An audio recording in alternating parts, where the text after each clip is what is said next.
In this video, we're going to be discussing the Form 2106. Now, if you go onto irs.gov and look up Form 2106, it has 9 pages, not 8, not 10, 9 pages of instructions. So there are specific use cases and parameters for when this form is filed. In general, if you were an employee deducting ordinary and or necessary expenses for your job, you would use this form, being that they were unreimbursed to you. An ordinary expense is one that is common and accepted in your field, your trade, business, or profession. A necessary expense is one that is helpful and appropriate for your business. An expense does not have to be required in order to be considered necessary. So, with that said, we're going to go ahead and fill it out. Easiest way to get there, again, if you've watched any of the other videos, 2106, I like the form finder. If you're not a fan of the form finder, you go to deductions, enter myself, and go to itemized deductions, and there you have job related travel expenses, form 2106. Okay, so who's it for? In this return, we're saying it's for Mike, and he's outside sales. Okay, and check here if you're a member. Nope. Prorate. Nope, not clergy. So what are your parking fees and tolls? Well, we live in a major city, so we have a parking garage and we're doing a lot of traveling around. Travel expenses while away from home overnight, including lodges, airplane, and so forth. We'll say that that was $3,000 even. Obviously, you're going to want to use receipts. Don't use even round numbers. Make sure that they're actuals. Record keeping in this scenario is incredibly important because 2106 gets audited. Let's just be honest about it. Okay.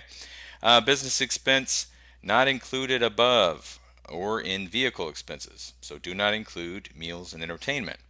Okay. So we had other stuff. We bought a laptop. We paid for cell phone out of our pocket. It wasn't reimbursed by the employee or the employer. So we're going to say that that was $5,500.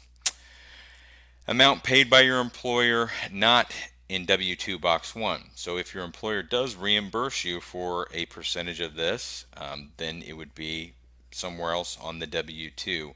I believe it's in box 12 under certain code. Let me look that up real quick. So yes, it is box 12, and it would be coded letter L. Okay, so box 12 coded as letter L. We don't have any of those on this guy's W-2, so we keep on moving. Enter your meals and entertainment expenses. This program will automatically. So don't apply the 50%. Put in the 100% of expenses, $550, and it will cut it in half automatically. Amount your employer paid for meals, nothing. If you're an employee, a department, nope. And employer paid for meals, nothing there. So with that being complete, we go ahead and click continue. And now we have the questions for our vehicle. So did we have a vehicle that we used for this business? We did, and it was a Toyota. We'll call it the Prius, making sure we get the good gas mileage.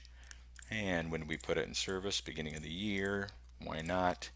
And we drove a ton of miles for the company. And of the 15, we drove 12,500 for the business. Average daily round trip was, I don't know, 20. Commuting miles, 1,000. Good stuff. Is your vehicle eligible? Yes, it is. There's rules around all of this as well. And no, we're not a rural carrier. I guess it helps to select the month. I meant to do that just to show you how the program makes sure you don't screw things up. So you can see that that automatically turned red. Wouldn't let me progress. Okay. From there, we click continue and we answer the questions. Check here if you or your spouse have another vehicle available for personal use. Of course we do. And yeah, we got great logs tracking every time we started the car up for business miles. Starting odometer, ending odometer, destination, so forth. So that is the 2106 in a nutshell. Again, there are 9 pages of IRS rules stipulating this then that, that then this, and so forth. So make sure that you're familiar with those, just to keep yourself out of hot water and so forth, and life will be good. Hopefully this was helpful, and yeah, you're clear on how to navigate the form and locate it. Thanks so much.